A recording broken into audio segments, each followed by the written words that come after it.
Donc ici, on va voir l'utilisation de la notion de portrait de phase, un circuit du second ordre. Donc là, on ne vous demande pas de déterminer le portrait de phase. Je vais vous expliquer quand même d'où il vient un petit peu, mais on ne vous demande pas de le déterminer, on vous demande simplement de savoir utiliser un portrait de phase fourni. Donc on va commencer par le cas où on a un oscillateur harmonique non amorti. Donc, exemple, un circuit où j'ai simplement du L et du C. Donc supposons qu'on fasse la réponse à un échelon. Donc mon équation va être donc on suppose qu'à t égale 0, on ferme le... Pardon, j'ai oublié de mettre mon générateur. Voilà. Donc on suppose qu'à t égale 0, on ferme le circuit. On suppose que les conditions initiales, c'est tension UC à t égale 0 vaut 0. Donc il va rester continu puisque c'est la tension aux bornes d'un condensateur. Et on suppose que le courant à t égale 0 vaut 0 aussi, puisque c'est donc à t égale 0 moins, ça valait 0, le circuit est ouvert, et à t égale 0 plus, comme c'est le courant dans une bobine, il est continu. Donc ça, c'est les conditions initiales.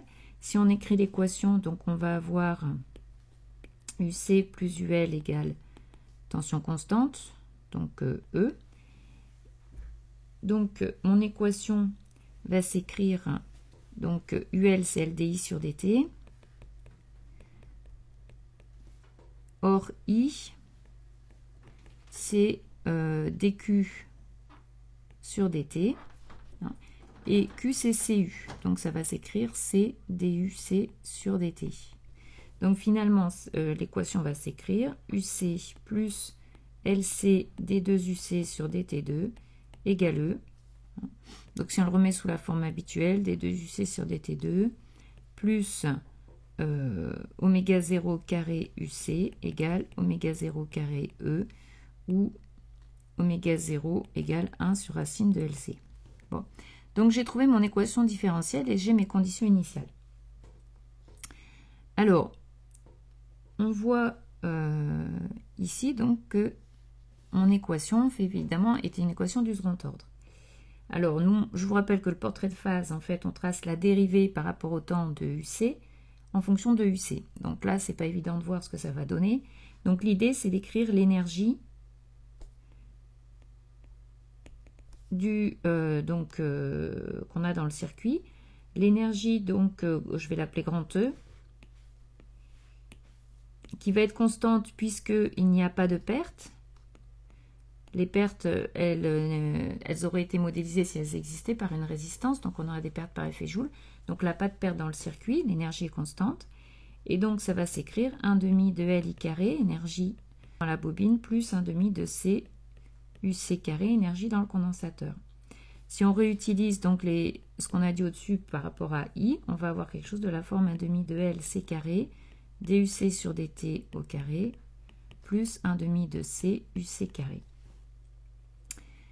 Et donc, comme l'énergie est constante, en multipliant tout par 2 sur L C carré, on va se rendre compte que je vais avoir DUC sur DT au carré plus oméga 0 carré UC carré, qui va être une constante. Alors ça, je rappelle donc que le portrait de phase, c'est donc le tracé de DUC sur DT en fonction de UC. Vous voyez que j'ai quelque chose de la forme, si je remplace UC par X et DUC sur DT par Y, j'aurai quelque chose de la forme X, oméga 0 carré X carré plus Y carré égale constante. Ça, dans le plan XY, si oméga 0 égale 1, bah, c'est un cercle de rayons qui dépend de la constante, donc de l'énergie initiale. Si oméga 0 est différent de 1, dans ce cas-là, ça va être une ellipse d'axe donc x et y. Donc c'est ce qu'on va voir ici, c'est-à-dire que DUC, quand on trace DUC sur DT, c'est-à-dire ce que j'ai appelé y là en fonction de UC, on va avoir une ellipse ici. Donc c'est une courbe qui est fermée puisque en fait justement c'est un régime périodique, donc on va tourner en fait sur cette courbe au cours du temps. Donc ça, c'était l'oscillateur harmonique. Donc vous n'avez pas forcément à savoir le faire, c'était pour vous expliquer la forme des courbes qu'on peut obtenir par la suite. Donc vous, ce qu'on va vous donner, c'est pour un oscillateur amorti, donc il y aura une résistance dans le circuit. Donc toujours, je fais toujours la réponse à un échelon. On va vous tracer, on va vous donner la forme de la courbe. Cette forme va dépendre du facteur de qualité. Puisqu'on sait, quand on a fait l'étude avec les équations différentielles, on sait que suivant les cas, on va avoir oscillation ou non, suivant la valeur du facteur de qualité. Donc les conditions initiales, je rappelle, sont UC de 0 égale 0 et I égale 0. Donc I égale 0, puisque I c'est C DUC sur DT, ça veut donc dire que DUC sur DT en 0 doit valoir 0. Donc on a deux types de courbes. Donc on vous donnera des courbes DUC sur DT en fonction de UC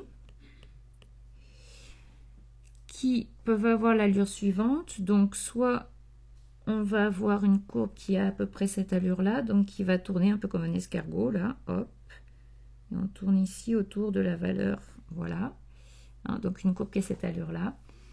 Donc ça, ce sera pour en fait justement on va le revoir ici dans le cas où on a oscillation. Donc un circuit, un amortissement faible, donc un facteur de qualité grand, donc supérieur à 1,5. Ça va être le cas du régime pseudo-périodique. Et puis, vous pouvez rencontrer aussi ce genre de courbe. Vous avez DUC sur DT en fonction de UC qui a l'allure suivante. Donc, on partirait d'une valeur ici et puis ça nous ferait quelque chose qui aurait cette allure-là. Voilà. Donc, ça va être pour Q inférieur ou égal à 1,5. Donc, régime, là c'est pseudo-périodique, on va le revérifier. Et à droite, donc ce serait apériodique, critique ou non. Alors là, l'idée, simplement, on cherche d'où on part et où on va arriver. On va partir d'un point qui correspond aux conditions initiales. Donc, on a dit UC de 0 vaut 0, DUC sur DT de 0 vaut 0. Donc, c'est le point qui est ici, à l'origine de repère. Donc, c'est l'état initial. Donc, après, on va suivre la courbe. On voit que quand on suit la courbe, on passe plusieurs fois par des valeurs où DUC sur DT vaut 0. Donc, ça va correspondre à des oscillations. Ça va faire un UC, effectivement, puisque quand vous avez des pseudo-oscillations sous cette forme, à chaque fois que vous atteignez un extrémum, vous avez des UC sur DT qui vaut 0. Donc ça veut dire qu'on va avoir des oscillations. Donc dans le deuxième cas, vous voyez bien qu'on n'a pas d'oscillation. L'état initial, il est au même endroit, il est là. Donc là, pas d'oscillation.